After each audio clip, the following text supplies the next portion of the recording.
Okay, you can show first.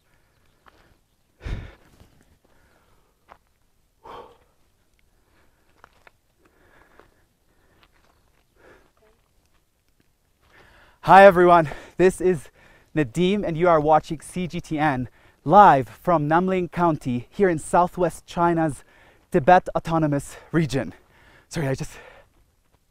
Today we are on the site of an ecological restoration and protection project that has turned the desert behind me into the oasis that you are seeing right now.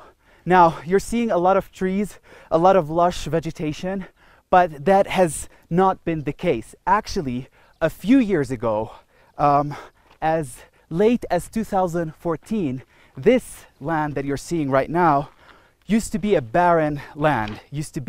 There used to be a lot of wind, a lot of sand. Sandstorms were a common occurrence here in this region. And we were speaking in the morning with some of the locals here. They told us that when the wind used to blow, visibility would only be 1 meter. So it was a really tough environment. However, in 2012, the government, the regional as well as the central government, began a afforestation project to turn this wasteland into the farmland that you are seeing. Now, this afforestation project, which was planned in 2012 and was started officially in 2014,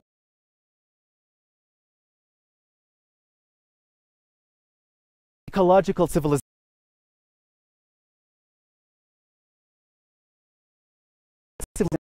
is the end goal of ecological reform in any given society. The concept itself was introduced in China in 2012 by President Xi Jinping, and ever since, China has been engaged in a lot of measures and a lot of policies to promote eco-friendly policies to combat climate change. For example, in 2015, China signed the Paris Climate Accord. Earlier this year, China introduced the world's largest carbon trading market in the world. Other measures that China has rolled out throughout the previous years include focusing more on new energy and energy transformation. And so it's a bit of a rough patch. So the project here, it's a 17-year-long project, supposed to end in 2030. And by the time we reach 2030, an area of 28,000 hectares would have been filled with forests and vegetations. However, it's not going to be an easy way, because, can you just come for a second? Because it's not going to be an easy task, because they're trying to turn a desert, a wasteland, into a farmland, into an oasis of some sort. Now, obviously, the first problem is the nature of the soil. Actually, because this is a desert, you can see the sand.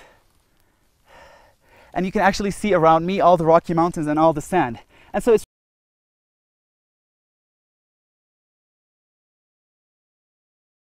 this type of soil. So what they did is they smartly introduced earth from other places. They imported earth from other places. So if we look all around in this area, we have 80 centimeter of a layer that is from places. Another issue, obviously, is what kind of trees would survive in this harsh environment. Now, Tibet is, you see high altitude in Tibet, you see the sun really shining throughout the day for over 12 hours a day. The soil, we spoke about it, the soil itself is not fertile, and so the type of trees that could survive in this harsh climate are few. And so the organizers or the engineers who are working on this project are using 20 types of trees and shrubs. For example, poplar, elm, willow. In a while we saw, actually we can see it here, pine. I don't know if we can see it there. The pine right there. A lot of shrubs along the way. Now, planting smartly is the key to turn this desert the way you're seeing it right now. But also fertilizers are really important in this process. They're using organic fertilizers such as cow dung, sheep manure. Irrigation is obviously key because water can evaporate really fast. But most importantly, what they need is good care of the trees after they're planted. Now, since 2014, 1.3 seedlings have been planted. We were speaking in the morning with one of the responsibles here, and he said there are around 2 million trees right now. But the key is taking care of that. And for that, what the government has done is that it used local resources such as Tibetan shepherds and farmers to train them to become forest rangers. They were given training by forestry technicians on how to learn the ropes of taking care of the trees, and they were assigned the responsibility of maintaining these trees. And actually the survival rate of trees around here is around 95%. Again, there's a lot of greenery, and this is the foreground where we are right now is in stark contrast with the barren lands and the mountains behind us. You can see the brown mountains versus the green foliage and the trees, the lush vegetation that we have around here. Now, in a few, we are going to be speaking to one of the officials who are in charge of this project and understand from him more about what has been done, more of the challenges that they faced to turn this barren land into this fertile place, and what is the future of this project. So he's over there, and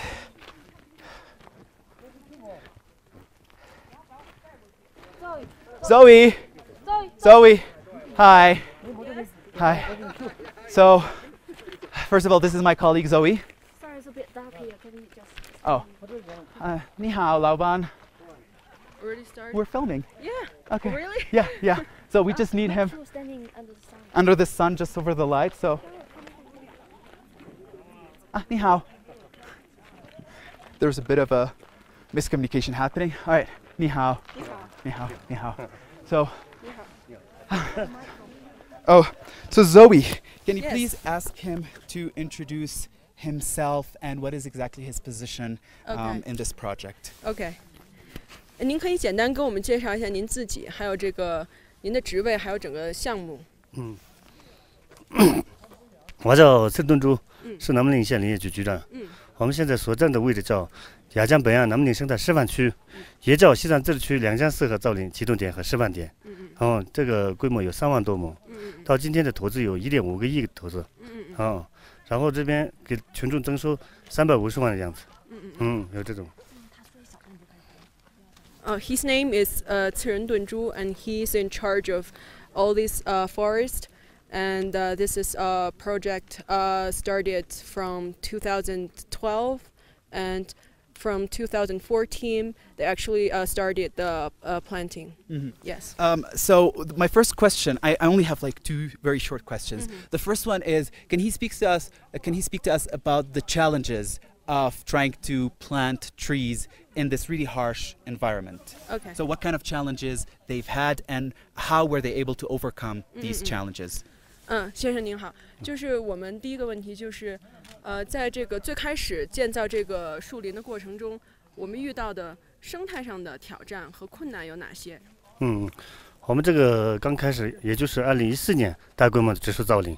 这个期间，我们这边刚开始老百姓的阻碍，为什么有老百姓阻碍呢？老百姓不相信在这个戈壁荒滩上长树，但是经过我们这2年的努力，长了这么大的树以后，老百姓自身就投入到生态建设上来了。这期间的话，我们植树造林期间，风沙也比较大，然后我们这个刚开始刻土平整土地，这个时候难度很大，但是我们这样克服出来了，已经。Actually, the biggest challenges is villagers here. They don't believe they can plant trees on soils like this, but they still try their best to do this. To change their mentality. Yeah, and also the dust storm was very strong. So These are these two are of the the- two challenges. All right. Yeah. Another question that I have is, so this project is spanning over 17 years. It started in 2013. It's ending in 2030.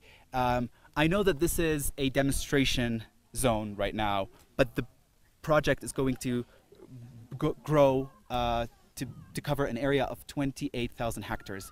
What sort of plans do they have for the years to come? Are they thinking of adding more trees, or do they want to change some of the techniques that they're using? So what exactly is their plan for the biggest chunk of the time that remains until the end of this project? OK，在我们这个项目未来的发展过程中，我们会有哪些进一步的计划，使这个项目更好的完成？我们计划是17年内造成人工造林的话15万亩，这里面其中有人工造林，也有防沙治沙。这个一到我们那个叫大竹垦那边，也就是雅江北岸造林，就这么多了。我们讲下一步大的计划是我们有些树要上山，还有不光是种树，还要种经济林，这样也会增收群众的收入。就这样子，我们就下一步打算是。In the next 17 years, they're planning to expanding the forest even larger and planting more kinds of trees to improve the income of the villagers. And they even plan to plant trees up on the mountain. Okay. Yeah. All right. Thank you so much, Zoe. welcome. 谢谢。谢谢。谢谢你。 All right. So let's continue our tour. We just spoke to one of the managers of this project here in Namling County in southwest China's Tibet Autonomous Region, and he was telling us that some of the challenges were not actually related to the climate, but actually to change people's mentality, because this land has been for ages been a barren land, an infertile land, and people never believed that this could change, that one day they could see trees growing like this one.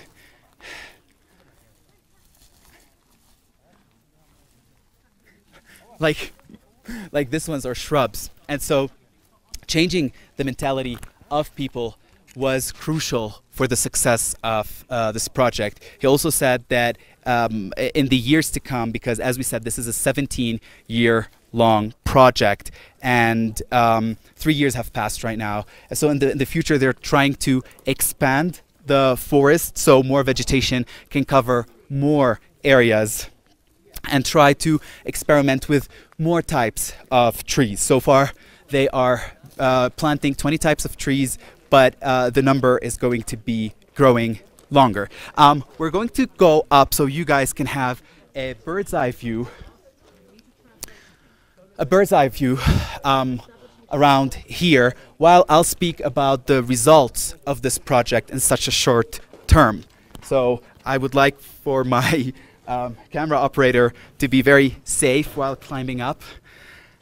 As if being on such a high altitude, 3,800 meters above sea level is not enough. Now we're climbing even higher, but it's worth it. So the results.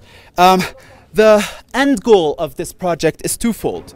Obviously, it has ecological benefits, and according to data from the local authorities, this project has started to pay off. So we have Just a second. Okay, here we are. Are you okay? Do you need help? All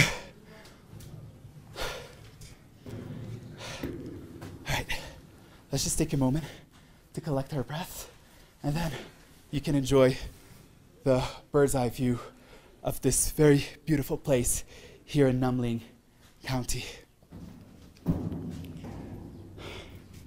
Again, for those who have just tuned in, we are broadcasting live from Namling County in southwest China's Tibet Autonomous Region. We are at the site of an ecological restoration and protection project that has turned the desert here into the oasis that you are seeing right now, with lush vegetation and a lot of trees.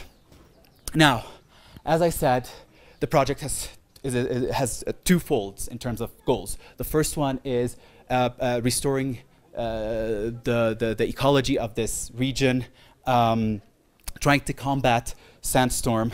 We see that, according to official data, the numbers of sandy days have been reduced by 1/3 in the past 3 years. Oxygen levels are up by 5%. And this is very crucial because at such high altitude, you're really gasping for air, as you can tell. And humidity is up by 10%. And so this is one aspect of this project. Another one is that it helps with poverty alleviation efforts. Now, China this year has promised to lift 140,000 people from Tibet Autonomous Region out of poverty. And one way of doing this is for them to come and work here. As I said, taking care of these trees is an essential part of the survival of this forest, and the local farmers and Tibetan shepherds here have been assigned that role after being given a training. And so they're being offered a lot of opportunities to work here, improve their income, but at the same time, the farmers as well, now that the soil is being more fertile, have higher, their crops are higher in terms of output. And so we see, because around here we have the highland barley, which is a specialty of Tibet, and organic potatoes, and we see that the production is growing more because of this new project. And so we see that on the one hand, the locals are enjoying less sandstorms and more income, and at the same time, this desert is being turned into the oasis that you guys are seeing. I don't know what my my camera operator is doing, but I feel a bit dizzy, so we need to stop twirling around. But yeah, this is the importance of this project. Now, again, this project is spanning for across 17 years, and this is only a demonstration zone, 2,000 hectares, around 22 million US dollars have been invested to turn this wasteland into the forest, the beautiful forest that you guys are seeing now. However, this is not an isolated project. This is part of a more expansive project that that is being built around 2 rivers and 4 streams, such as the Yarlung Zangbo River, the Lhasa River, and other rivers in Tibet, where around 80% of the population in Tibet lives. And so this is just part of a bigger plan. And Tibet has indeed been for years engaged in environmental protection and ecological preservation. They've protected wetlands. They've also protected the natural habitat of some of the indigenous animals here, such as the Tibetan yak, the wild yak, the wild donkeys, as well as the Tibetan antelope. In fact, 70% of the area in Tibet is either restricted to development, or development is totally banned in parts of 70% of this beautiful land. Also, 35% of the area of Tibet is covered by nature reserves, 47 of them. And so we see that there is an effort that has been ongoing for years to protect the beautiful environment of Tibet and help locals survive in a better environment and be lifted out of poverty. Now, with this, we come to the end of this live stream, but also to the end of the series of live broadcasts that we brought to you here from Tibet. Our first live was from the base camp of Mount Chumolungma. We've taken you 5,200 meters above sea level to see the world's highest mountain. Another live stream was from Jirong port on the border between China and Nepal, which is actually one of the major trade ports between the two countries, but also had a huge significance during the 2015 earthquake that struck Nepal and had consequences on China. Another live broadcast that we brought to you yesterday actually was from a community where people were relocated after the disaster struck in 2015, and today from the beautiful Namling County, not far away from Shakats, the second largest city in Tibet Autonomous Region. I hope you guys enjoyed the live stream. I hope we were able to give you a few information about ecological preservation and how life is in the autonomous region here in southwest China. Thank you for watching.